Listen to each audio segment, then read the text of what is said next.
Welcome to Mindset, Mood and Movement, a systemic approach to human behavior, performance and well-being. If I could help you with one thing that I have seen time and time again in my life and in my coaching clients' lives, that one thing, which would be your biggest block, is the need for certainty. The need for certainty feels kind of regular, doesn't it? It feels like everyone needs a little bit of certainty. It's very normal. And what's wrong with that?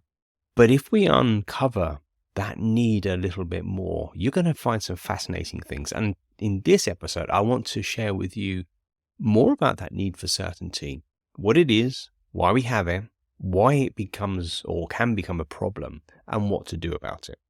Okay, so the need for certainty. To be certain. I want my business to grow by a certain amount by a certain time. I want my relationship to be going well. I want this to happen. It's a very natural state. And in my coaching space, I work with individuals. Normally they're around 40 years old plus. They're running dynamic businesses and they've got goals and ambitions. And that is cool. And that's what we work on. We build this stuff. We use psychology. We use human behavior tools. We do all the right things to help this happen. But the reality is, and I'm very clear with everyone I work with, there are no guarantees in life. Of course, there's the old adage of the only two things we can be sure of are death and taxes. And as old as that statement is, it's probably true. The only one that's really true is death. That's the only certainty we can be certain of. And in fact, another phrase which came up many years ago, which says the only certainty is uncertainty. And that was by yours truly.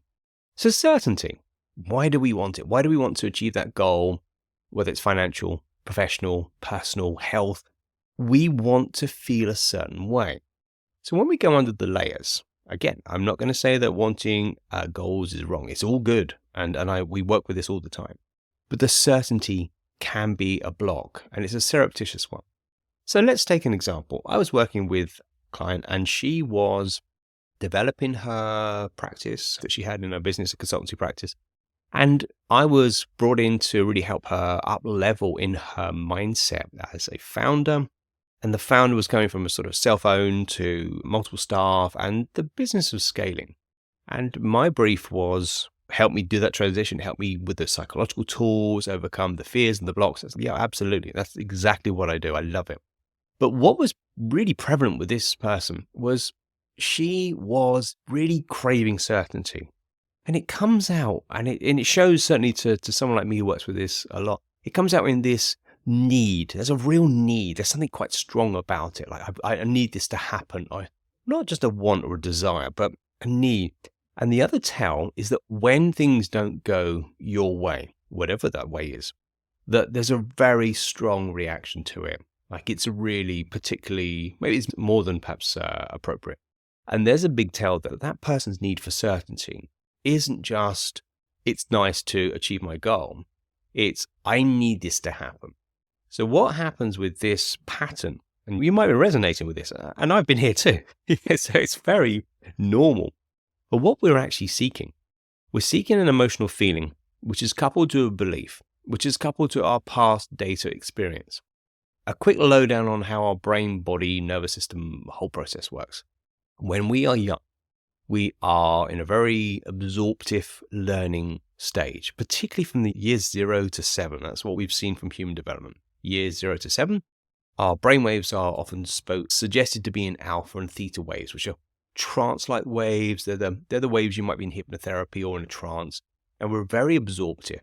The suggestion as well is that the prefrontal cortex, the smart analytical part of your brain, is not online yet at that age. It's just not able to rationalize. So we go through life at this young stage pretty much as a very inquisitive sponge, if you were to use a certain phrase that comes to my mind, but we're just absorbing, right? And because we don't have this power to discern and to have intellectual understanding and rigor, we're very emotionally led. So the way this works is whatever happens in your experience, we code it. So neurologically, it gets coded. That's a memory. It's coded with a meaning, semantics, and an emotion, feeling. If we have been around stuff, which could be danger, threat, whether it's physical, psychological, emotional, whatever it is, at a younger age, we shift the baseline in our stress response. We shift the baseline in our anticipation response.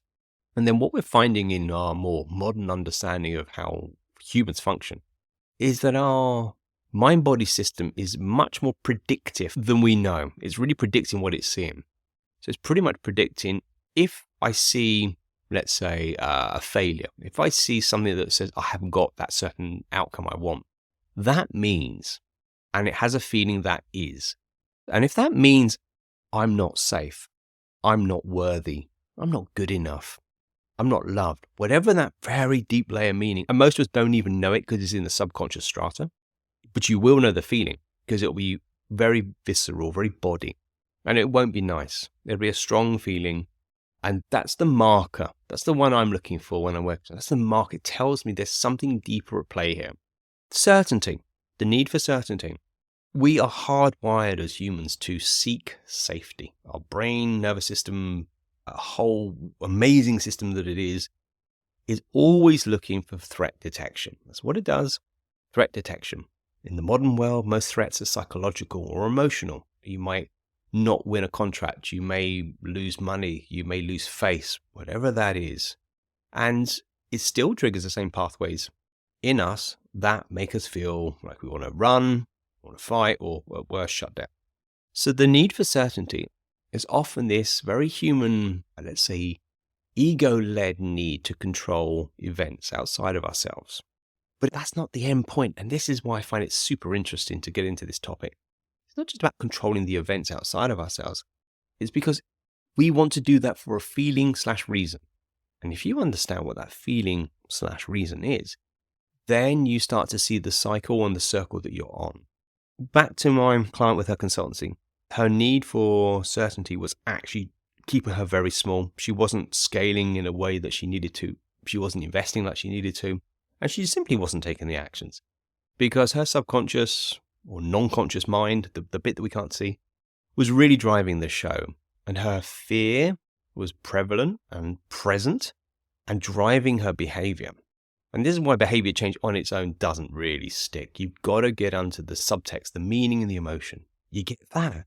And then you understand, this is why I won't take risks. Oh, this is why I'm stuck in this position and I keep repeating the problem. Because we got to go into that sort of subterranean layer of meaning and emotion. But when we get that, then you're really onto something. Then you're onto understanding the need for certainty is driven by this. So then you can start to become conscious of what was previously unconscious. And you can start to move into, let's say, a space of not total uncertainty, but you're okay. There's space. There's a buffer. And this is what I work with this client. I gave her a buffer. We helped to have a buffer of, yes, of course, we've got goals and objectives. But if there's a buffer, it doesn't quite work out or something comes in, then I'll be okay. And that I'll be okay, wow, I mean, that's autonomy all over, isn't it? It's beautiful. It's powerful.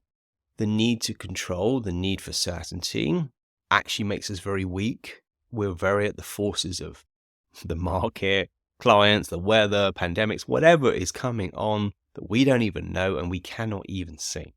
So if you are struggling with something, you're stuck, you're not moving forward, you are not taking action, are you really caught and bound by this pattern too, about the need for certainty?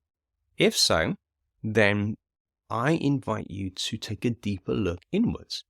We don't need to do psychological archaeology, as we call it, go back. But it does help to understand its origin. But I think the most important thing, and this is what I see, is understand its meaning. When you understand the meaning of the event, when you understand the meaning and the feeling about what do I believe and feel when I'm uncertain, then you will start to see the driving force. And you can't beat it. So there's no point trying to beat it away. But the more you bring this in, the more you face fear and allow it to be, the more fear can translate into focus. So we don't try and get rid of fear. We want to bring it in closer, but be with it. And understanding is one of the best ways to steady, heighten emotion state. Bring understanding, bit of rational rigor and understanding what's going on here. And that allows enough buffer, as we've said, to help you be more okay with the uncertain. So, my dear listener, if you're feeling that you need certainty, it's normal. We all crave it. But actually the sweet spot, if you're going to do cool stuff with your life, is to be okay with some uncertainty. And I almost guarantee some of the most uncertain things in your life have probably been the best. It could be you met a partner. It could be that you had your child. It could be that you got your dog. Or it could be that, you lost a business and you set up a new one, which was amazing. Or lost a job and you got a better one. You know that. I've been here a million times. And you go, I never saw that coming. And yeah, actually, it was a good thing. So to embrace uncertainty is to understand what drives the fear and the meaning. When you get that clearer, then you can work with the buffer to be okay with a little uncertainty. And that becomes a very powerful mix for great results, both in your personal and professional life. So, my dear listener, I hope if you have been feeling uncertain about it all, you are clearer now and can take some of those steps, put them into action, and see what happens. And as always, do let me know what happens. If you have questions, please reach out. If you have a result, do let me know. I would love to hear what happens with you. The point of sharing knowledge is it gives people the gift to do things themselves. So I really hope this gift is something for you. So until the next time, take care. Thank you so much for listening. If you enjoyed the episode, please subscribe. And if a friend would benefit from hearing this, do send it on to them as well. If you would like to get in touch yourself, then you can go to my website, which is saljeffreys.com, spelled SALJEFFERIES, saljeffreys.com. Hit the Get in Touch link, and there you can send me a direct message. If you'd like to go one step further and learn whether coaching can help you overcome a challenge or a block in your life, then do reach out and I offer a call where we can discuss how this may be able to help you. Until the next time, take care.